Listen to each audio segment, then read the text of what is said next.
యేసుక్రీస్తు నామములో కూడి వచ్చిన మీ అందరికీ వందనాలండి. అందరికీ వందనాలు. చేతులు తీసుకొచ్చిన వాళ్ళందరూ వందనాలు చెప్పండి. ఒకరినొకరు వందనాలు చెప్పుకోనండి. హల్లెలూయా, హల్లెలూయా. ఒకరినొకరు వందనాలు చెప్పుకున్నట్టులో మనలో ఉన్నటువంటి ఆ ద్వేష భావాలనేవి పారిపోతాయి. ఒకరినొకరు వందనాలు చెప్పుకున్నట్టులో దేవుని ప్రేమ దగ్గర అవుతుంది. ఈ పునరుద్ధాన ఆరాధనలో ఒక లేఖన భాగాన్ని నేను మీకు పరిచయం చేస్తాను. ఆ అంశం ఏమిటి అంటే లోయ. ఏంటిదండి? లోయ. లోయలు అనేవి మనకు దగ్గరగా ఆత్మకూరు వెళ్ళేటప్పుడు కనపడతా ఉంటాయి. బస్సు ఏమో కొండల మధ్యలో వెళ్తున్నప్పుడు ఆ బస్సులో తలెత్తి క్రింద చూడగానే భయంకరమైనటువంటి లోతైనటువంటి లోయలు మనకు కనపడుతుంటాయి. వాటిని చూసిన వెంటనే కళ్ళు తిరుగుతాయి. అయ్యో, వాటికెళ్ళి మనం చూడకూడదే. ఇటు శ్రీశైలం వెళ్ళేటప్పుడు కూడా లోయలు కనపడతా ఉంటాయి. ఆ లోయలు అనే అనుభవాలు ఏ విధంగా ఉంటాయి అని దేవుని సన్నిధిలో నేను ప్రార్థన చేసుకున్నప్పుడు దేవుడు నాకు కొన్ని బైబిల్లో నుంచి కొన్ని మాటలు నాకు తెలియపరిచినప్పుడు వాటిని కూర్చొని చక్కగా రాసుకొని ప్రిపేర్ అయ్యి మీ మధ్యలోకి ఆ వర్తమానాన్ని తీసుకొని వచ్చాను. ఆ వర్తమానం ఏంటో, ఆ వర్తమానం ఏమిటో బైబిల్లో నుంచి మనం చదువుకుందాం. యెషయా గ్రంథం 40వ అధ్యాయం 3వ వాక్యాన్ని చదువుకుందాం. 3-4 వాక్యంలో అక్కడ మైక్ తీసుకొని చదవండి. యెషయా గ్రంథం 40వ అధ్యాయం 3-4 వాక్యాలు.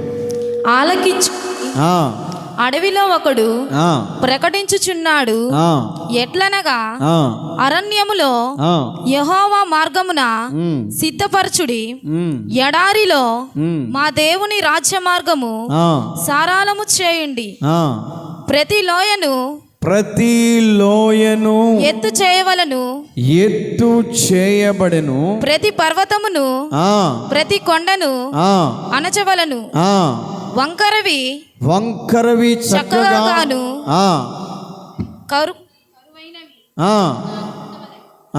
చాలండి. చదివే వాళ్ళు చాలా జాగ్రత్తగా చదవాలి బైబిల్. కాతే గుటకలు మింగుతారు, కాతే చదువుతారు. చదువుకున్నోడి కంటే వేరే వాళ్ళు మేలంట. హల్లెలూయా. మీరే పూర్తి చేసుకోండి. మైక్ సరిగా పెట్టిన ఆయన సరిగా రావట్లే. చదువుకున్న వాళ్ళకంటే వేరే వాళ్ళ మేలు.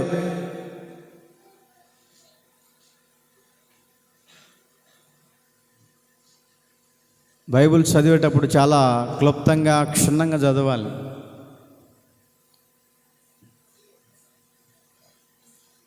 అక్కడ రాయబడినటువంటి మాటలు మనం గమనిస్తూ ఉంటే, ప్రతి లోయ ఎత్తు చేయవలను, ప్రతి పర్వతము ప్రతి కొండను అణచవలెను, వంకరవిగా చక్కగాను గరుకైనవి సమానముగా ఉండవలెను. యెషయా భక్తుడు తన దైనందిన జీవితంలో ఎదురవుతున్నటువంటి పోరాటాల మధ్యలో,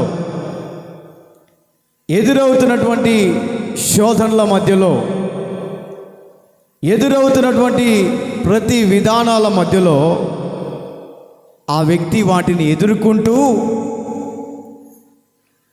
వాటిని ఎదిరించగలిగినటువంటి సామర్థ్యతను సంపాదించుకుంటూ అనేక మందిని కూడా దేవునిలోనికి నడిపించడానికి ప్రయత్నం చేస్తూ ఉన్నాడు. దేవునిలోనికి తీసుకొని వెళ్ళటానికి ప్రయత్నం చేస్తూ ఉన్నాడు. దేవునిలోనికి అనేక మందిని తీసుకొని రావటానికి వాక్యాన్ని పరిచయం చేస్తూ ఉన్నాడు.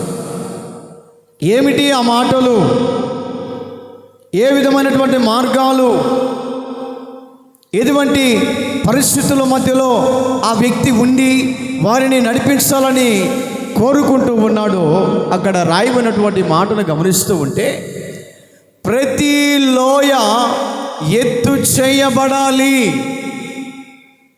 ప్రతి లోయ ఎత్తు చేయబడాలి. లోయలు అని అంటే డౌన్లో మనకు కనపడుతూ ఉంటాయి.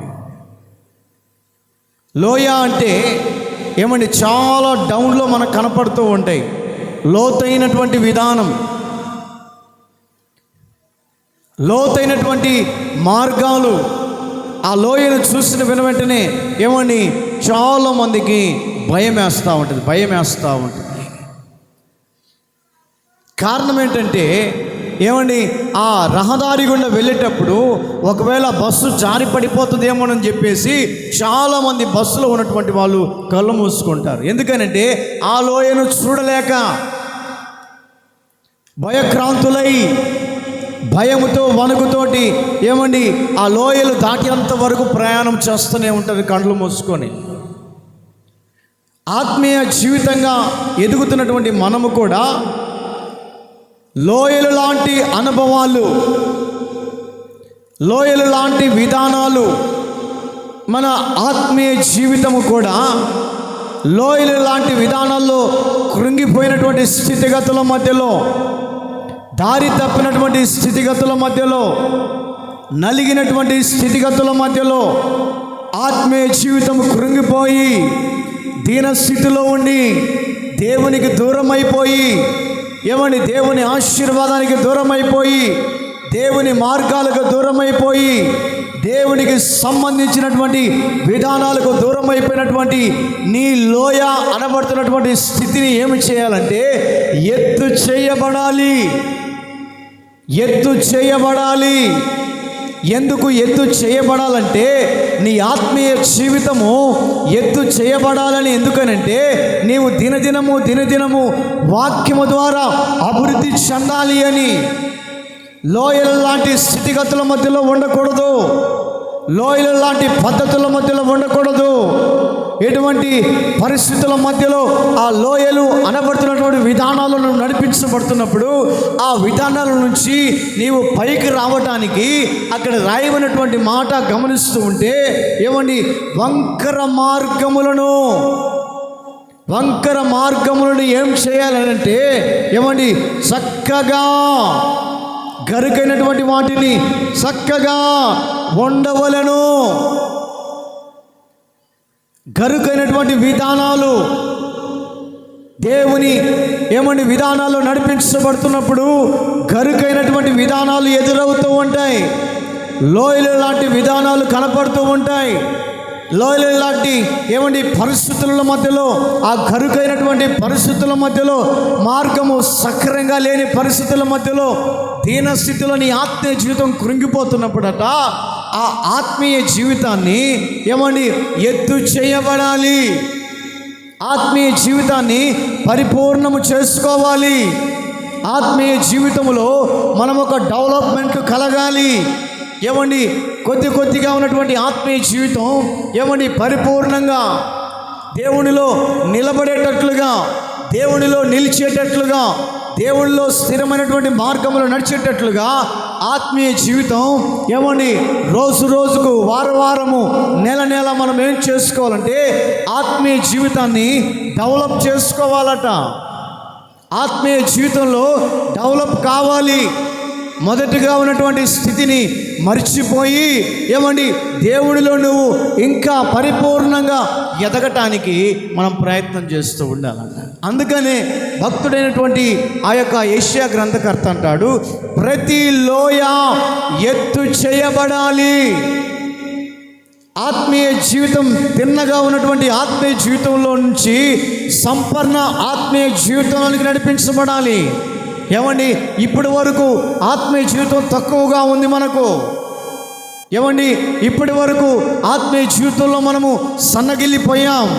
ఇప్పటి వరకు ఆత్మీయ జీవితంలో నీరసిల్లిపోయాం.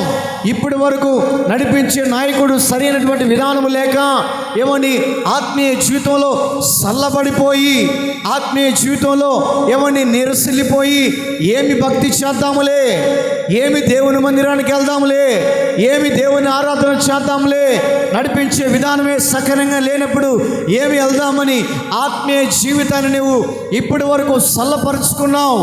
ఇప్పటి వరకు నీ విధానం తగ్గి ఉంది. ఇప్పటి వరకు నీరసిల్లినటువంటి విధానం నీకు కనపడుతున్నప్పుడు, అందుకనే పరిశుద్ధాత్మ దేవుడు చెప్తున్నాడు, ఇప్పటి నుంచి నీ లోయ ఎత్తు చేయబడాలి. గరుకైనటువంటి మార్గముల నుంచి నీవు సదును భూమిగా నీవు వచ్చి ఆ సదును భూమిగా అయినటువంటి మార్గములను నీవు నడిపించబడాలని. అందుకనే భక్తుడైనటువంటి యెషయా చెప్తున్నాడు, నీ ఆత్మీయ జీవితం, నీ లోయ ఎత్తు చేయబడాలి. ఉన్నతమైనటువంటి స్థానములోనికి నువ్వు వెళ్ళాలి.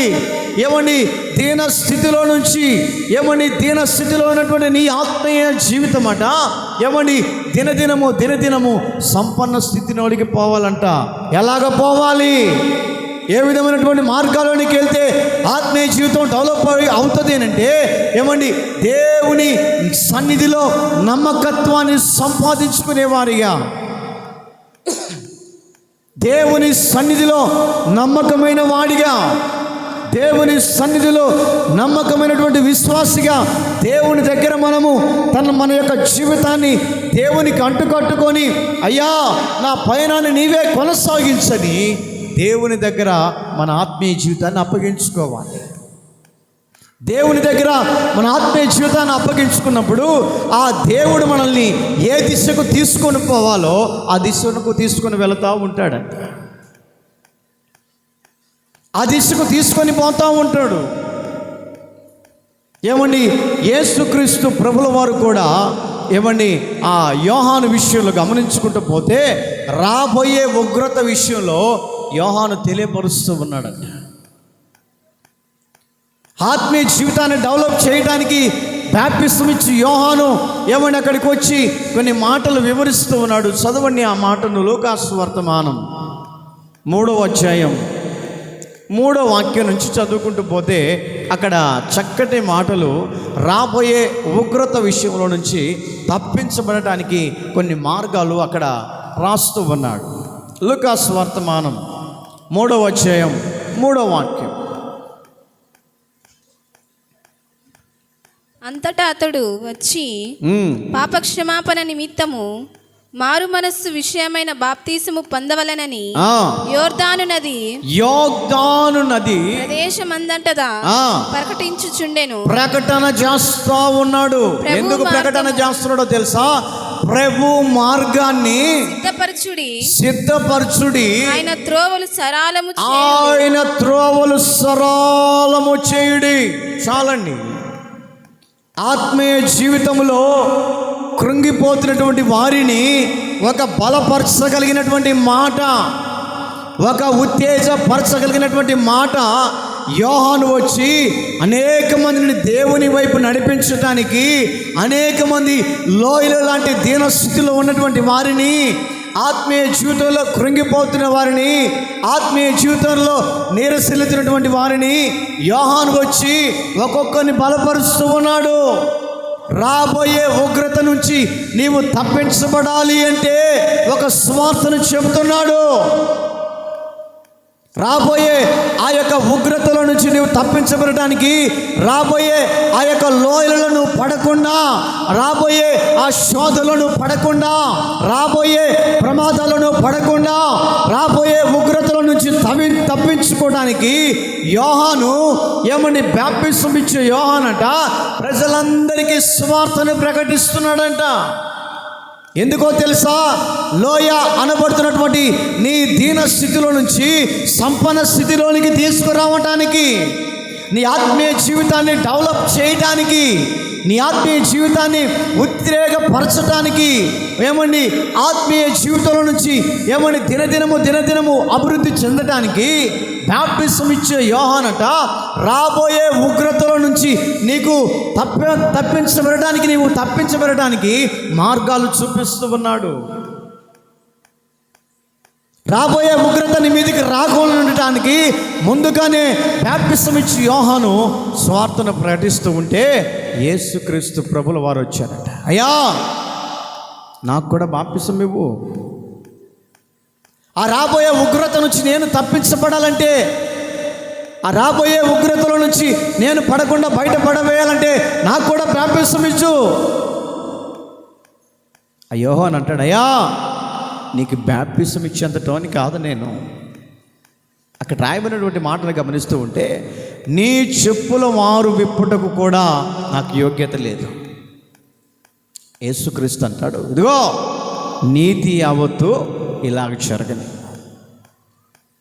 యోహాను ద్వారా యేసుక్రీస్తు బాప్టిసం పొందితేనే నీతి యావత్తు జరుగుతుంది. అలాగే నీ ఆత్మీయ జీవితము డెవలప్ కావాలంటే ఆత్మాభిషేకం చేత నింపబడినటువంటి ఈ యొక్క ఉపదేశంలో నువ్వు నిలవగలగాలి. ఈ బోధలో నువ్వు నిలవగలవాలి. ఈ బోధలో నీ ఆత్మీయ జీవితాన్ని అంటుకట్టుకొని ఉన్నప్పుడు నీ ఆత్మీయ జీవితాన్ని గరుకైనటువంటి స్థితిగతులు వచ్చినప్పటికీ కూడా, శోధనలు ఆ స్థితిగతులు నీకు కలుగుతున్నప్పటికీ కూడా, గరుకైనటువంటి మార్గాలు నీకు ఎదురైనప్పటికీ కూడా ఏ విధంగా అయితే బాప్టిసం ఇచ్చి యోహాను ఆ గరుకైనటువంటి స్థితిని తప్పించి సదన భూమిగా చేసి ఉన్నాడో, ఆ దేవుని వాక్యం నిన్ను ఏం చేస్తుందంటే ఆ గరుకైన స్థితిలో నుంచి విడుదల కలగచేసి నీకు సమాన భూమిగా దేవుడు చేస్తాడు. హల్లెలూయా, హల్లెలూయా. కారణం ఏంటంటే ప్రతి లోయ ఎత్తు చేయబడాలి. ప్రతి లోయ ఎత్తు చేయబడాలి. ఇంతకు ఆ లోయలు అంటే ఏమిటి?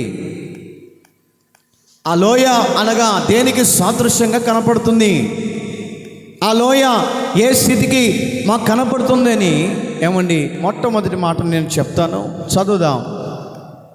ఆదికాండం 37వ అధ్యాయం 14వ వాక్యం. 37వ అధ్యాయం 13 నుంచి చదవండి. 37వ అధ్యాయం 13, 14. అప్పుడు అతడు, నీవు వెళ్ళి నీ సహోదరుల క్షేమమును మంద క్షేమమును తెలుసుకొని నాకు వర్తమానము తెమ్మని అతనితో చెప్పి హెబ్రోను లోయల నుండి అతనిని పంపెను. చాలండి. అక్కడ రాయబడినటువంటి మాటను మనం గమనిస్తూ ఉంటే హెబ్రోను లోయ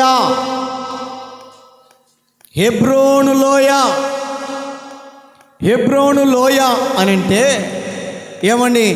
సహవాసానికి గుర్తుగా కనపడుతూ ఉంది. హెబ్రోను అనగా అది ఒక సహవాసం.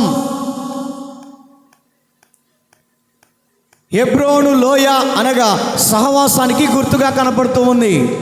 ఈ వ్యక్తి ఎక్కడున్నాడు అని అంటే హెబ్రోను లోయలో ఉన్నాడు.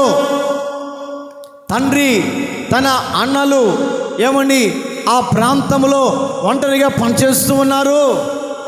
తండ్రి తన్ను ప్రేమించినటువంటి కుమారుని పిలిచి, ఇదిగో మీ అన్నలు ఆ యొక్క లోయలో కష్టపడుతున్నారా, మీ అన్నలు ఆ యొక్క విధానములో ఉన్నారు, వారికి వెళ్ళి నువ్వు భోజనాన్ని తీసుకొని వెళ్ళు, వారికి నువ్వు భోజనాన్ని తీసుకొని వెళ్ళు, వారి దగ్గరికి వెళ్ళి నీవు వారికి భోజనం తీసుకొని సమృద్ధిగా పెట్టి తిన్న తర్వాత ఆ సామాన్లను తీసుకొని రా అని తండ్రి కుమారుణ్ణి, చివరి కుమారుణ్ణి పంపిస్తూ ఉన్నాడు.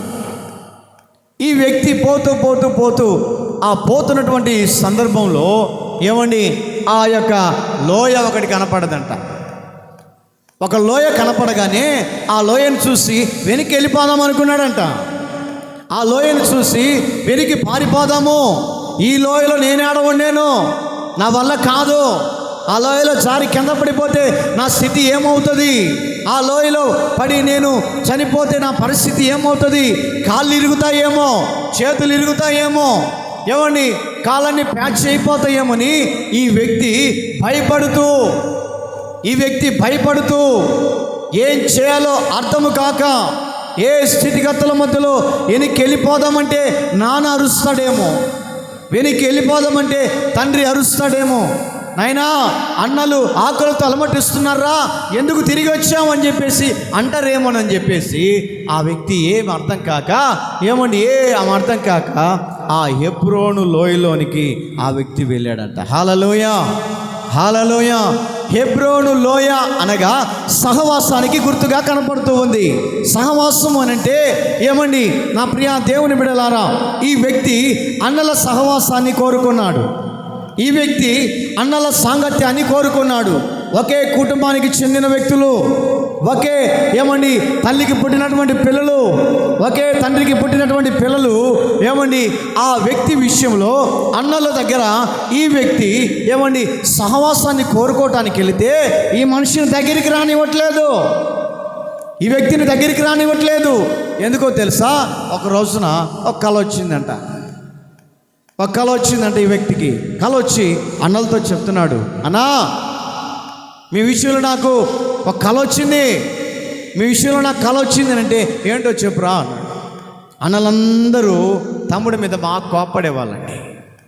ఎందుకో తెలుసా? చిన్న కుమారుడు అని చెప్పేసి నాన్న బాగా ప్రేమించేవాడు. చిన్న కుమారుడు అనేసరికి ఏది కావాలని తీసుకొచ్చి పెట్టేసరికి నాన్న అమ్మ నాకు పెట్టట్లేదు, మమ్మల్ని పట్టించుకోవట్లేదు, మమ్మల్ని పరామర్శించట్లేదని తమ్ముడి మీద క్రోధాన్ని పెంచుకున్నారు, తమ్ముడి మీద కోపాన్ని పెంచుకున్నారు. తమ్ముడిని ఏ విధము చేతనైనా అతని మీద కోపం పెంచుకొని ఎక్కడ దొరుకుతాడా వారిని చంపేద్దాం, ఎక్కడ దొరుకుతాడా వారిని నాశనం చేద్దాం, ఎక్కడ దొరుకుతాడా ఆ సహవాసం నుంచి దూరం చేయాలని తమ్ముడి విషయంలో అంత క్రోధాన్ని పెంచుకున్నారంట.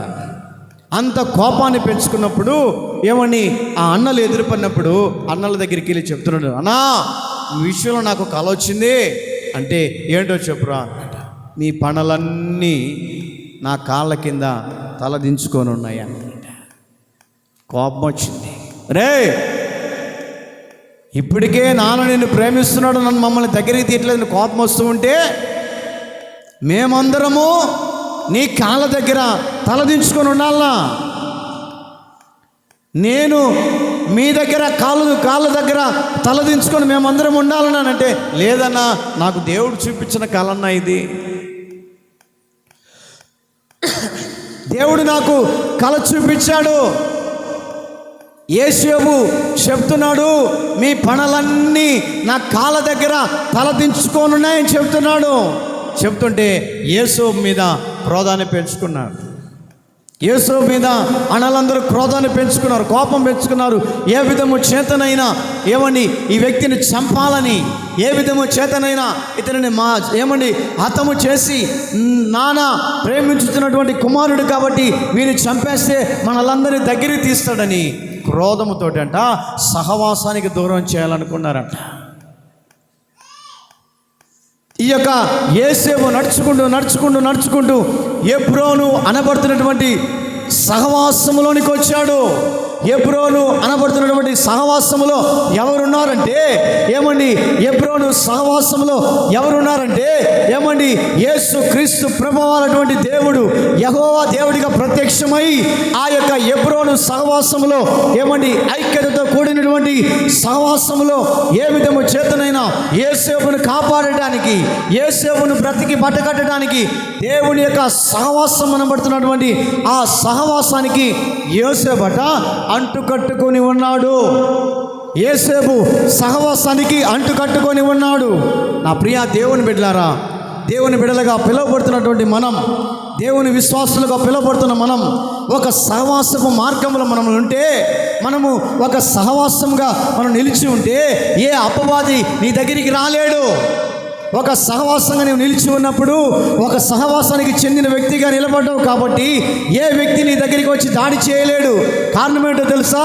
నీవు ఒక గుంపుగా ఉన్నావు, నీ ఒక సమాజంగా ఉన్నావు, నీ ఒక సంఘము విధానంలో నడిపించబడుతున్నావు కాబట్టి, ఆ సహవాసంలో ఉంటున్నావు కాబట్టి, ఆ సహవాసానికి సంబంధించినటువంటి క్రమాల్లో నీవు పెంచబడుతున్నావు కాబట్టి, ఆ సహవాసానికి సంబంధించినటువంటి ఉపదేశంలో నడుస్తున్నావు కాబట్టి, ఆ సహవాసానికి సంబంధించినటువంటి ఐక్యతను కోరుకుంటున్నావు కాబట్టి, ఆ సహవాసానికి సంబంధించినటువంటి ప్రతి కార్యక్రమాల్లో నువ్వు పాలు పంపులు పొందుతున్నావు కాబట్టి, ఆ సహవాసంలో నుంచి ఎవరైనా నిన్ను దూరపరచాలని ప్రయత్నం చేసినప్పుడు కూడా ఆ సహవాసంలో నువ్వు ఉన్నావు కాబట్టి ఎవరు నీ దగ్గరికి రాలేరు, ఎవరు నిన్ను దాడి చేయలేరు, ఎవరు నీ మీదకి వచ్చి కొట్లాడలేరు, ఎవరు నీ మీదకి వచ్చి ఎవరు నిన్ను చెరపాలని ప్రయత్నము చేయలేరు. కారణం ఏంటో తెలుసా? సహవాసము అనబడుతున్నటువంటి హెబ్రోనులో నువ్వు ఉన్నావు. హెబ్రోను అనగా దేవుని మందిరం, హెబ్రోను అనగా దేవుని విధానం, హెబ్రోను అనగా దేవుని సహవాసంలో నడిపించబడే వ్యక్తులను కూడా ఏ అపవాదైనా కూడా, ఏ సాతాను కూడా, ఏ మనుష్యుడు కూడా, ఏ వ్యక్తి కూడా నిన్ను పాడు చేయలేడు. కారణం ఏంటో తెలుసా? నీ ఒక సహవాసంలో ఉన్నావు కాబట్టి, ఆ సహవాసంలో అంటు కట్టుకున్నావు కాబట్టి, ఆ సహవాసానికి నీ యొక్క స్థితిగతులు సమర్పించుకున్నావు కాబట్టి, ఆ సహవాసంలో ఎవరున్నారంటే యెహోవా దేవుడు ప్రత్యక్షమవుతాడు. యెహోవా దేవుడు నీకు ప్రత్యక్షమై నీ సహవాసంలో ఉన్నటువంటి ఐక్యతను చూసి నీలో కార్యాలు చేయడానికి, నీలో అద్భుతాలు చేయడానికి, నీలో ప్రళయం తీసివేయడానికి, నీలో ఉన్నటువంటి దుర్మార్గతను కొట్టివేయడానికి యెహోవా దేవుడుగా నీకు ప్రత్యక్షమవుతాడు. హల్లెలూయా, హల్లెలూయా. అన్నలు ఏమి చేస్తున్నారంటే సహవాసానికి దూరంగా పెట్టాలని, సహవాసానికి దూరం చేయాలని, సహవాసములో ఆ యొక్క ఐక్యతలు ఉండనివ్వకుండా రకరకాలుగా ఎన్నో ప్రయత్నాలు చేస్తున్నారంట. యేసేపు ఎవరి కనుదృష్టి పరిధిలో ఉన్నాడంటే సహవాసపు కనుదృష్టిలో ఉన్నాడు. దేవుని సహవాసం అనబడుతున్నటువంటి ఆ యొక్క కనుదృష్టి పరిధిలో ఉన్నారు కాబట్టి ఎవరు యేసేపును వేరు చేయడానికి ప్రయత్నం చేసినా కూడా అతడు సహవాసంలో ఉన్నాడు కాబట్టి ఎవరు అతన్ని విడిపించడానికి లేదు అవకాశం. అతని సహవాసం నుంచి దూరం చేయడానికి అవకాశమే లేదు. నా ప్రియ దేవుని బిడ్డలారా, ఈ రోజున ఆత్మీయంగా ఎదుగుతున్నటువంటి వ్యక్తులను కూడా చాలామంది సహవాసములో నుంచి దూరం చేయడానికి ప్రయత్నిస్తుంటారు. సహవాసంలో నుంచి దూరం చేయడానికి ఎంతో ప్రయత్నం చేస్తూ ఉంటారు. సహవాసంగా కూడినటువంటి నీవు, సంఘంలో నిలిచినటువంటి నీవు, ఐక్యతలో ఉన్నటువంటి నీవు సహవాసాన్ని విడిచి వెళితే మన స్థితిగతి ఏమైపోతుందో గమనించుకోవాలి. సహవాసానికి మనం దూరం అయిపోతే మన స్థితిగతి ఏమవుతుందో, ఒంటరి జీవితాన్ని కలిగి ఉండాల్సి వస్తుంది, ఒంటరి విధానంలో నడిపించబడాల్సి వస్తుంది, ఒంటరి పోరాటాల మధ్యలో నడిపించబడాల్సి వస్తుంది. ఒంటరిగా ఎన్నో నష్టాలు కలుగుతూ ఉంటాయి, ఒంటరిగా ఉన్నప్పుడు ఎన్నో శోధనలు కలుగుతూ ఉంటాయి, ఒంటరిగా ఉన్నప్పుడు ఎన్నో అనార్థాలు ఎదురైనప్పటికీ కూడా నీకు నీవే కుమిలిపోతూ ఆత్మీయ జీవితానికి దూరమయ్యే అవకాశాలు కనపడుతున్నాయి. కారణం ఏమిటి అంటే సహవాసానికి దూరమైనటువంటి వ్యక్తులు. ఆ ప్రియ దేవుని బిడ్డలారా, దేవుని నమ్ముకున్నటువంటి బిడ్డలు సహవాసానికి దూరం కాకూడదు. ఎన్ని పనులున్నప్పటికీ కూడా శనివారం ఆదివారం దేవుని సన్నిధిలో సహవాసంలో మనము ముందుకు వెళ్ళే వారిగా కనపడుతూ ఉండాలి. ఆ సహవాసంలో నిలిచి ఉండేవారిగా ఉండాలి. సహవాసంలో నీ ఉన్నంత కాలం నీకు బలం కలుగుతూనే ఉంటుంది, ఒక గ్రిప్పు మనకు దొరుకుతుంటుంది. కారణం ఏంటంటే ఎవరైతే దేవుని సన్నిధిలో ఐక్యత కలిగి, ఎవరైతే ఆ సహవాసము మార్గాల్లో ఐక్యత కలిగి మనం ముందుకు నడిపించబడతామో ఎవరు నీ దగ్గరికి రారు దాడి చేయడానికి నీ దగ్గరికి రారు. కారణం ఏంటంటే నీ ఒక సహవాసంలో ఉన్నావు. యేసేబట సహవాసాన్ని కోరుకున్నాడట. అన్నలు మాత్రం ఆ వ్యక్తిని దూరం చేయడానికి ప్రయత్నం చేస్తూ ఉన్నారు. అన్నలు మాత్రం అతన్ని దూరం చేయడానికి ప్రయత్నం చేస్తున్నప్పుడు ఏమండి అతను చెప్పినటువంటి ఆ కలభావాన్ని వారికి వివరించినప్పుడు ఇంకా క్రోధం పెంచుకున్నారట, ఇంకా కక్షలు పెంచుకున్నారట, ఇంకా కోపాన్ని పెంచుకొని ఏ విధము చేతనైనా వీడిని చంపాలని ప్రయత్నం చేశారట. ఎవరినో తెలుసా? యోసేపును. యోసేపు ఏమని మనుషుల సహవాసంలో లేడు, యోసేపు మనుషుల యొక్క ఫ్రెండ్షిప్లో లేడు. యోసేపు ఎవరి సహవాసంలో ఉన్నాడంటే యెహోవా దేవుడి సహవాసంలో ఉన్నాడు. హల్లెలూయా, హల్లెలూయా. మనుషుల సహవాసం అయితే కొన్ని రోజులకి విడిపోతుంది. విడిపోదండి, విడిపోతుంది. ఒక రోజున ఒకరిద్దరు ఏమండి లవర్స్, ఇద్దరు లవర్స్ అంట అబ్బో గాఢంగా ప్రేమించుకున్నారంట. నేను లేకపోతే నువ్వు లేవో, నువ్వు లేకపోతే నేను లేను అని గాఢంగా ప్రేమించుకున్న వాళ్ళు అలాగ సరదాగా అడవికి వెళ్ళారంట. అడవికి వెళ్ళి మాట్లాడుకుంటూ వెళతా ఉన్నారంట. మాట్లాడుకుంటూ వెళతా ఉంటే అప్పటి వరకు చేతులు పట్టుకొని నేను లేకపోతే నువ్వు లేవు, నువ్వు లేకపోతే నేను లేను అని ఏమండి ఇద్దరు సహవాసంగా కూడి మాట్లాడుకుంటా ఉంటే అడవిలో చిన్న ఎలుగుబంటి వస్తుందంట. వినాలి, వాక్యం వినాలి, అలరి చేయకూడదు. అడవిలో ఎలుగుబంటి వస్తూ ఉందంట చిన్నగా. నిన్ను నేను గాఢంగా ప్రేమించానన్నాడే యవనస్తుడు ముందుగానే చూశాడు. ఓయమ్మో, అడవిలో నుంచి ఎలుగుబంటి వస్తుంది, అది కమరబడి చంపేస్తుంది ఏమో అని చెప్పేసి ఈడు చెప్పా చేయకుండా అమాంతంగా చెట్టెక్కి కూర్చున్నాడంట. ఎవరు? నేను నిన్ను గాఢంగా ప్రేమిస్తున్నానని చెప్పాడు చూడు, గాఢంగా నేను లవ్ చేస్తున్నానని చెప్పాడు చూడు. ఈడు మాత్రం తప్పించుకొని చెట్టెక్కాడు. ఈ అమ్మాయికి అర్థం కాలే, ఏంటబ్బా ఈ మనిషి చెట్టెక్కాడు ఎట్టపోయినాడు ఏం కథ అని చూస్తే ఎదురుగా ఎలుగుబంటి వస్తుంది. ఇప్పుడు వరకు ఎరా మంచి మాటలు మాట్లాడావు కదా, సాహసంగా ఉందామని చెప్పావు కదా, నేను నిన్ను ప్రేమించుతున్నానని చెప్పావు కదా, ఎందుకు వెళ్ళిపోవు అని అడుగుతుంటే ఏమో నాకు తెలియదు, బతికుంటే పటానీలైనా అమ్ముకోవచ్చు, నువ్వు కాకపోతే ఇంకొకరు. ఈ లోక ప్రేమ గుడ్డిది, ఈ లోక ప్రేమ గుడ్డిది. మా ఇంటికాడ ఒక అమ్మాయి ఉంది, వాళ్ళమ్మ పెళ్లి చేస్తామని నా మాటిను పెళ్లి చేసుకొని అంటే లేదు, ఒక అబ్బాయిని లవ్ చేశా. ఎవరోడు? కాగితాలు ఏరుకుంటాడండి. వీళ్ళేమో జాబ్ హోల్డర్లు, వాడు రోజు వాళ్ళ ఇంటికి వెళ్ళి వస్తారంట.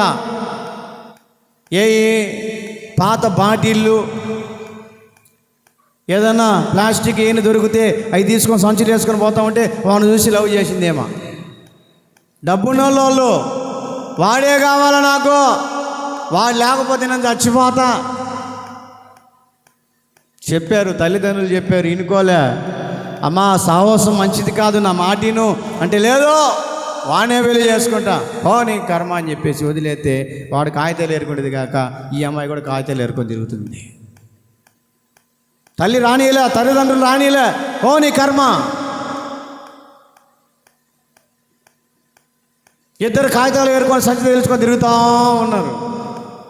చూసిన వాళ్ళందరూ ఏమండి నోటున ఉమ్మేస్తున్నారు. తెలియక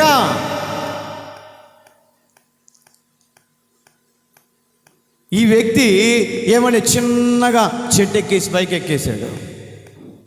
ఈ యవనస్తురాలు ఉందే, ఆ అమ్మాయి భయపడిపోతుంది. ఒరే దుర్మార్గుడా, ఇప్పటి వరకు నీ సహవాసాన్ని నేను కోరుకున్నానే, నీ సహవాసం మంచిది అనుకున్నానే,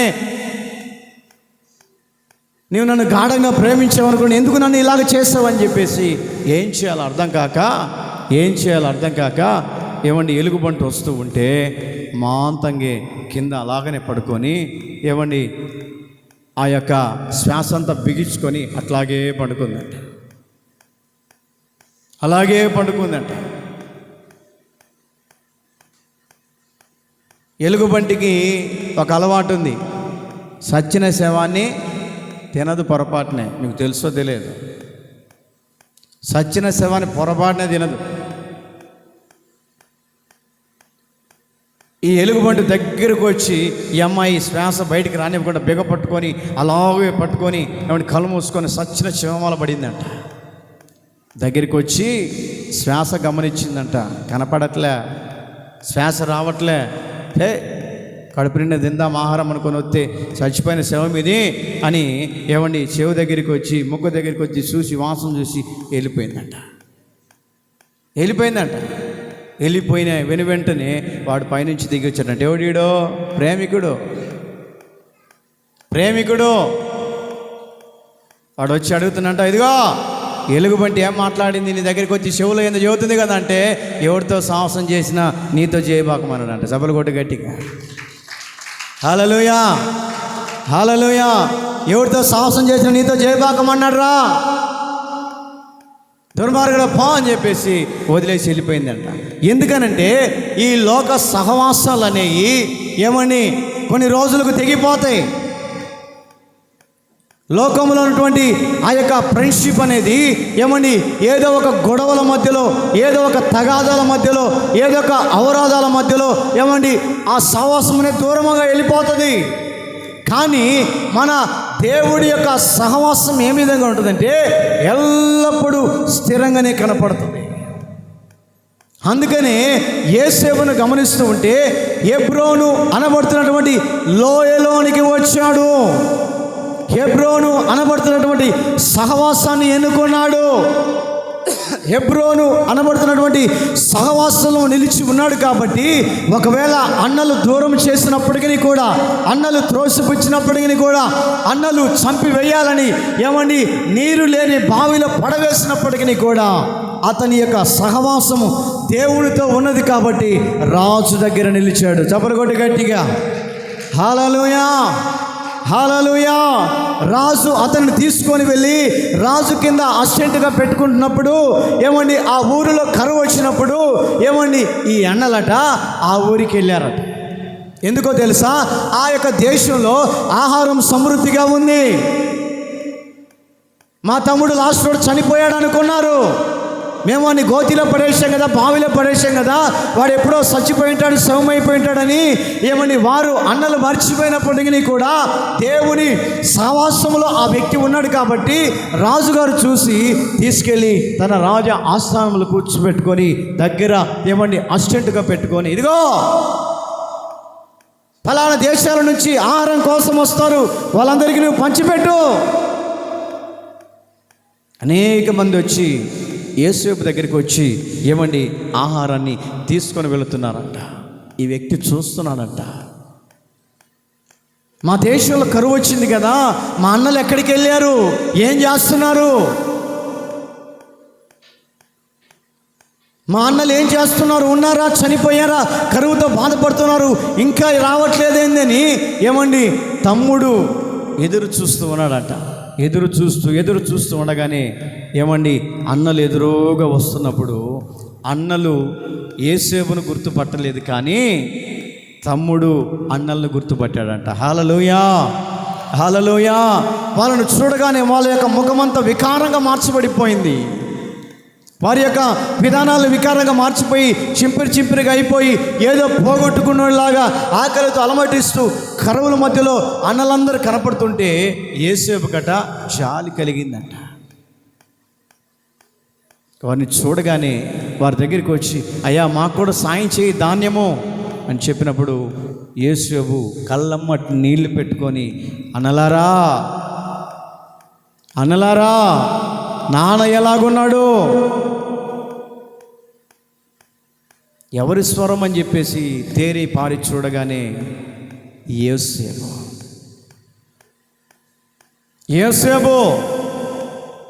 అన్నలందరూ అనుకుంటున్నారు మా తమ్ముడు చనిపోయారేమో అని అనుకున్నాడు, కానీ దేవుని సహవాసంలో ఆ వ్యక్తి ఉన్నాడు కాబట్టి దేవుడు తీసుకొని వచ్చి సమృద్ధిని అప్పగించాడు. అన్నలందరూ ఒక రోజున కల చెప్పాడే, తమ్ముడు కల చెప్పాడే యోసేపు అన్నల విషయంలో, అన్నా ఏదో ఒక రోజున మీ పనులన్నీ నా కాళ్ళ దగ్గర వచ్చి పడి ఉంటున్నాయని చెప్పాడే. ఆ కళ నెరవేర్చబడింది. కరువుతో అలమటిస్తున్నటువంటి అన్నలు తమ్ముడు కాళ్ళ దగ్గరికి వచ్చి ధాన్యాన్ని అడుగుతూ ఉన్నారు. అయ్యా, మేము ఫలానా కుమారుల్లో మా తండ్రి ఇతను మా యొక్క కుటుంబ సభ్యులం, మేము ఆహారముతో అలమటిస్తున్నాం, సహాయం చేయండి అని చెప్పేసి యోసేపును గుర్తు పట్టలేని పరిస్థితుల మధ్యలో రెండు చేతులెత్తి అడుగుతుంటున్నప్పుడు యోసేపు గుర్తుపట్టి కన్నీళ్లు పెట్టుకొని ఏమండి అన్నల సహవాసాన్ని కోరుకున్నాడు.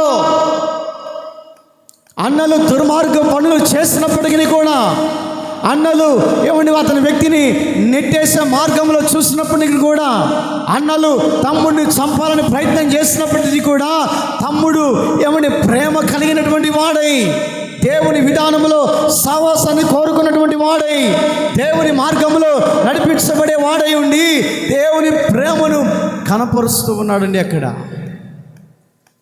దేవుని ప్రేమను కనపరుస్తూ ఉన్నాడు. అన్నలారా, నాన్న ఎలాగున్నాడు రా? ఆ రోజు చెప్పిన కళ కొన్ని సంవత్సరాలకు నెరవేరబడింది. అన్నలను చూసి, నా ప్రియ దేవుని బిడ్డలారా, సకల సమృద్ధి ఏమి కావాలో సమృద్ధి, సంవత్సరానికి సరిపడు సమృద్ధిని ఇచ్చి పంపించటానికి గల కారణం ఏంటో తెలుసా? యోసేపు అన్నల సహవాసాన్ని కోరుకోలేదు. యోసేపు దేవుని సహవాసాన్ని కోరుకున్నాడు. యోసేపు దేవుని సహవాసాన్ని కోరుకున్నాడు. హెబ్రోను అనబడుతున్నటువంటి సహవాసములో యోసేపు నిలబడ్డాడు కాబట్టి యోసేపును దేవుడు అధికంగా ఆశీర్వదించాడు. ఈ రోజున నా ప్రియ దేవుని బిడ్డలారా, మన సహవాసం ఎవరితో ఉంటుంది? మన యొక్క విధానాలు ఎవరితో కనపడుతూ ఉన్నాయి? బైబిల్లో ఒక చోట రాయబడింది, మన సహవాసం ఎవరితో ఉండాలంటే కొరింథీ మొదటి పత్రిక 1వ అధ్యాయం 9వ వాక్యం. కొరింథీ మొదటి పత్రిక 1వ అధ్యాయం 9వ వాక్యం.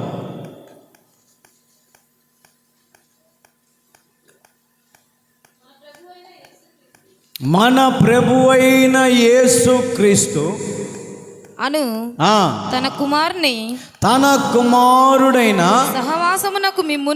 సహవాసమునకు మిమ్మును పిలిచినటువంటి దేవుడు నమ్మదగినవాడు.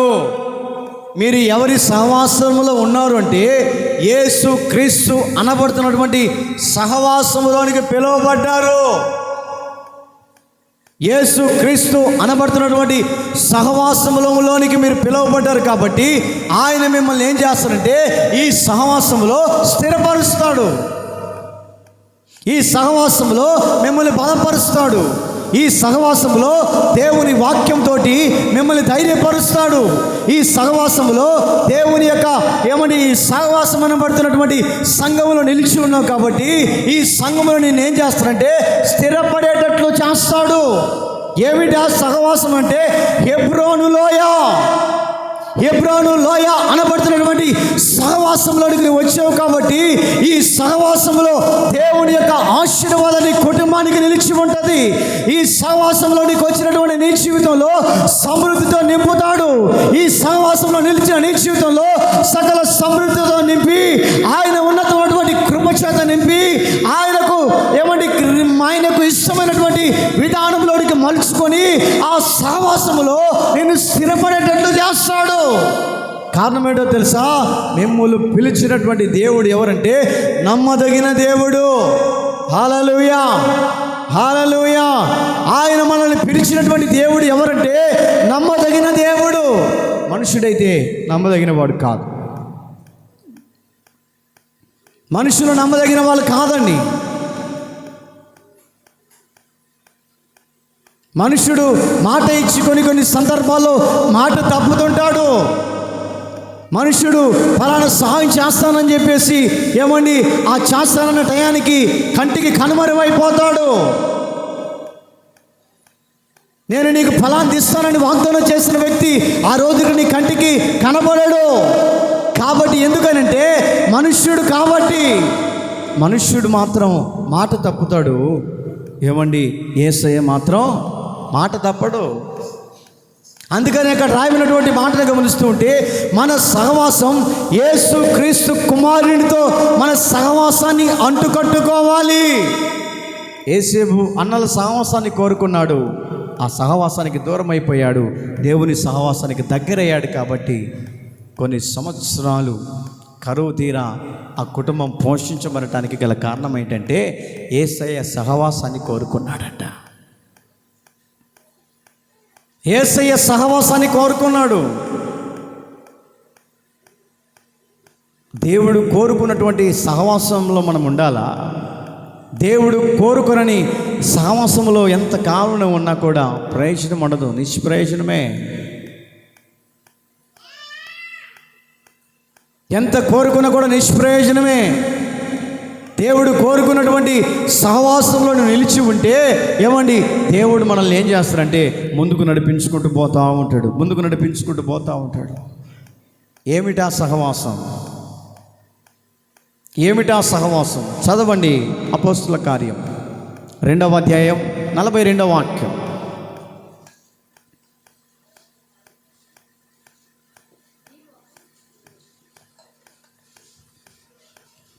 వీరు అపోస్తల బోధయందును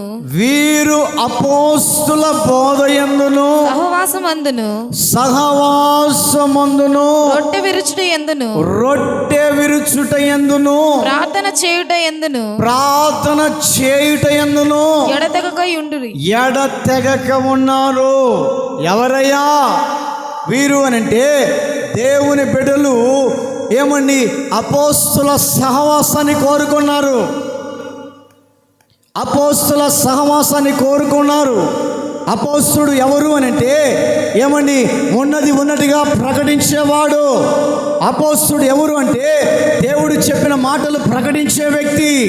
అపోస్తుడు ఎవరంటే తన జీవితాన్ని సేవ కొరకై సమర్పణ చేసుకొని దేవుడే నాకు నిరీక్షణ దారమని, దేవుడే నన్ను ప్రత్యేకించాడని, దేవుడే ఈ యొక్క సంఘంలో నిలిచి ఉన్నాడని, దేవుడే నన్ను సమర్పించుకున్నాడని త్యాగము చేసి అన్నిటిని వదులుకొని దేవుని కొరకు సమర్పించుకున్నవాడు ఎవరు అంటే అపోస్తుడు. అపోస్తుల బోధలో నువ్వు నిలిచి ఉన్నావు, అపోస్తులటువంటి సహవాసంలో నిలిచినావు. కాబట్టి నీవు ఎడతెగక ప్రార్థన చేసే వ్యక్తిగా ఉండాలి. కారణం ఏంటంటే ఇది అపోస్తుల సహవాసం. అపోస్తుల యొక్క సహవాసంలో నిలిచి ఉండాలి మనం. అపోస్తుల సహవాసంలో నిలిచినటువంటి వ్యక్తి బేట ఎడతెగక ఏమని ఎప్పుడు కూడా పట్టుదల కలిగి ప్రార్థన చేస్తూనే ఉంటావంట. కొంతమంది కష్టం వచ్చినప్పుడే ప్రార్థన చేస్తారు. అబ్బాయి యేసయ్య నాకు కష్టం వచ్చింది నాయన, నువ్వే తగ్గి. ఎవరు తగ్గి? కష్టం వచ్చినప్పుడే. అందుకని భక్తుడు ఒక పాట రాశాడు, అది నాకు రాదు సరిగా. కష్టం వచ్చినప్పుడే కాదు ప్రార్థన, నష్టం వచ్చినప్పుడే కాదు ప్రార్థన. రాదులే నాకు. కష్టం వచ్చినప్పుడు మాత్రమే ఏమండి యేసయ్య దగ్గరికి వస్తారు. అయ్యా యేసయ్య నన్ను బాగు చేయ్యా. ఏంది చేసేది బాగు? సమృద్ధి ఉన్నప్పుడు దేవుని మందిరానికి రావాలి. అన్నీ దేవుడు సకల సమృద్ధి ఇచ్చినప్పుడు దేవుని మందిరానికి రావాలి. నష్టం కలిగినప్పుడు దేవుని మందిరానికి రావాలి. కష్టం కలిగినప్పుడు దేవుని మందిరానికి రావాలి. అప్పుడే అన్ని వేళలా నీ మార్గాలు చూసి, అన్ని వేళలా నీ కష్టాన్ని చూసి, అన్ని వేళలా నీ నష్టాన్ని చూసి, అన్ని వేళ నీ సమృద్ధిని చూసినటువంటి దేవుడు ఏం చేస్తాడంటే నిన్ను ఏం చేస్తాడంటే ఏమండి దేవుని సహవాసంలో నిలబెడతాడు. దేవుని సహవాసంలో నిలబెట్టి నిన్ను ధైర్యవంతుడిగా చేస్తాడు. కారణం ఏంటంటే అపోస్తులు అనబడుతున్నటువంటి సహవాసంలో నువ్వు ఎడతెగని ప్రార్థనలో ఏకీభవిస్తున్నావు కాబట్టి, ఎడతెగని భక్తిలో నువ్వు నడుస్తున్నావు కాబట్టి, ఎడతెగని ఉపదేశ క్రమంలో నీవు నడిపించబడుతున్నావు కాబట్టి, ఆ ఎబ్రోను అనబడుతున్నటువంటి సహవాసంలో చేర్చబడ్డావు కాబట్టి, ఆ ప్రార్థన నేను ఏం చేస్తుందంటే బ్రతికింపజేస్తుంది. ఆ ప్రార్థన ఏం చేస్తుందంటే ఆరోగ్యాన్ని ఇస్తుంది. ఆ ప్రార్థన ఏం చేస్తుందంటే క్షేమాన్ని ఇస్తుంది. ఆ ప్రార్థన నీకు ప్రాకారంగా నిలిచి ఎటువంటి తెగులని గుడారానికి సమీపించకుండా, ఆ ప్రార్థన ప్రాకారంగా నిలిచి అడ్డుగోడగా నిలిచి సమస్యను తొలగించగలిగినటువంటి ప్రార్థన ఎడతెగని ప్రార్థన. హల్లెలూయా, హల్లెలూయా. ఆ సహవాసాన్ని మనం విడిచి వెళ్ళకూడదు. ఆ సంఘాన్ని విడిచి వెళ్ళకూడదు. సంఘంలో బోధించుతున్నటువంటి వాక్యాలను బట్టి మన హృదయంలో ధైర్యం తెచ్చుకోవాలి. సంఘంలో బోధించబడుతున్నటువంటి ఆ వాక్యములను బట్టి మన హృదయం సరి చేసుకొని ధైర్యం తెచ్చుకొని నన్ను ఆత్మీయ జీవితంలో ముందుకు తీసుకొని వెళ్ళని ఎడతెగని ప్రార్థన నీలో ఉండగలిగితే నీ ఆత్మీయ జీవితం నానాటికి వృద్ధి పొందించబడుతూనే ఉంటుంది.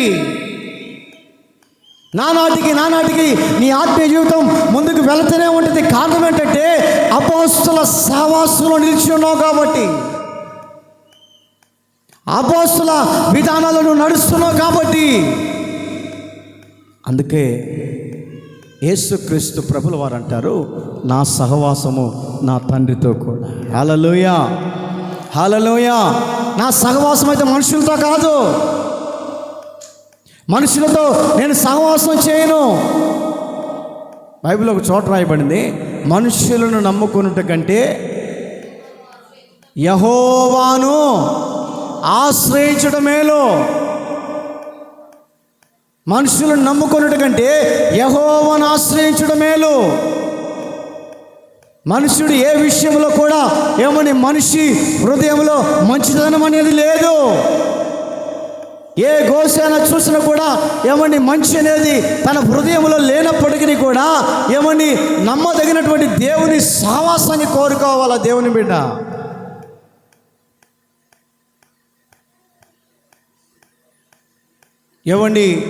మనకు ఆ కోళ్ళు కానీ ఏమైనా కోసుకునేటప్పుడు దాని లోపల చేదు కనపడతా ఉంటుంది.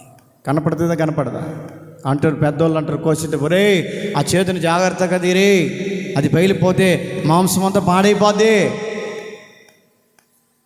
ఏ పక్షిని కూడా చూసినప్పటిని కూడా చేదు అంత కనపడతా ఉంటుంది. అదే పావురాన్ని చూడండి, పావురంలో చేదు ఉంటుందా? మీకు తెలుసో తెలియదు, పావురంలో చేదు అనేది కనపడదు. అన్ని పక్షులలో చేదు కనపడుతుంది, పావురంలో కనపడదు. పావురం ఏమిటి అంటే పరిశుద్ధతకు సాదృశ్యంగా నిలయంగా నిలబడది. అందుకని యేసుక్రీస్తు ప్రభుల వారు బాప్తిజం తీసుకొని ఒడ్డుకు వస్తున్నప్పుడు పావురం వలె ఈయన యందు నేను ఆనందించుచున్నానని పావురపు ఆకారముతోటి పరిశుద్ధాత్మ దేవుడు యేసుక్రీస్తును ఆవరించాడంట. హల్లెలూయా, హల్లెలూయా. యేసుక్రీస్తును ఆవరించాడు. తన తండ్రి అయినటువంటి సహవాసాన్ని కోరుకున్నాడు యేసుక్రీస్తు ప్రభు. పరిశుద్ధమైన జీవితాన్ని చేయాలని సమర్పించుకున్నాడు సహవాసములో.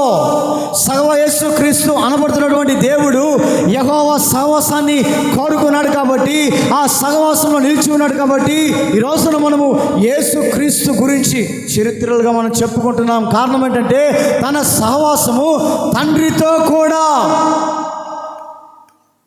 ఈ రోజున మన సహవాసం మనుషులతో ఉంటుందేమో, మన సహవాసం మనుషులతో కూడా ఉన్నట్లయితే ఆ సహవాసాన్ని మనం కట్ చేసుకోవాలి. నీ సహవాసం దేవునితో అంటుకట్టుకోవాలి. నీ సహవాసం దేవునితో ఏర్పాటు చేసుకోవాలి. నీ ఫ్రెండ్షిప్ యేసయ్యతో అంటుకట్టుకోవాలి. ఆయన ఎవరంటే నిజమైన స్నేహితుడిగా కనపడుతున్నాడు. హల్లెలూయా, హల్లెలూయా. నిజమైనటువంటి స్నేహితుడు. ఈ మిట్ట మధ్యాహ్న వేళలో నా ప్రియ దేవుని బిడ్డలారా, ఎటువంటి సహవాసాన్ని మనం కోరుకుంటూ ఉన్నాం. యేసేపు పరలోకపు తండ్రి సహవాసాన్ని కోరుకున్నాడు కాబట్టి రాజు దగ్గర నిలబడగలిగినటువంటి అసిస్టెంట్గా ఉండగలిగినటువంటి కృపను దేవుడిచ్చాడు. మనుషుల సహవాసానికి మనం దూరం కావాలి. దేవుని సహవాసానికి దగ్గరైతే దేవుని సహవాసంలో అనేకమైన దీవెనలు ఉన్నాయి. దేవుని సహవాసంలో ఎన్నో ఆశీర్వాదాలు ఉన్నాయి. దేవుని సహవాసంలో ఎన్నో అద్భుతాలు ఉన్నాయి. దేవుని యొక్క విధానంలో ఎన్నో కార్యాలు ఉన్నాయి. ఆ సహవాసంలో మనం నిలవగలిగితే, ఆ సహవాసానికి అంటుకట్టుకోగలిగితే, ఆ సహవాసంలో స్థిరపరచబడగలిగితే దేవుడు మీ కుటుంబాలలో ప్రశాంతతను కలుగు చేయనుగాక. హల్లెలూయా. ఏ సహవాసం అనంటే హెబ్రోను లోయ. హెబ్రోను లోయ. హెబ్రోను లోయ. నీవెక్కడికి రావాలంటే హెబ్రోను అనబడుతున్నటువంటి ఈ సహవాసానికి వచ్చి నువ్వు నిలబడితే, ఈ సహవాసంలో నువ్వు అంటు కట్టుకొని ఉంటే, సహవాసంలో నిలిచి ఉంటే ఏ శోధకుడు నీ దగ్గరికి రాడు, ఏ అపవాది నీ దగ్గరికి రాడు. ఎందుకంటే నువ్వు గుంపుగా సహవాసంగా ఉన్నావు కాబట్టి ఎవరు నిన్ను హాని చేయటానికి రాడని సేవకునిగా నేను ప్రకటిస్తున్నాను.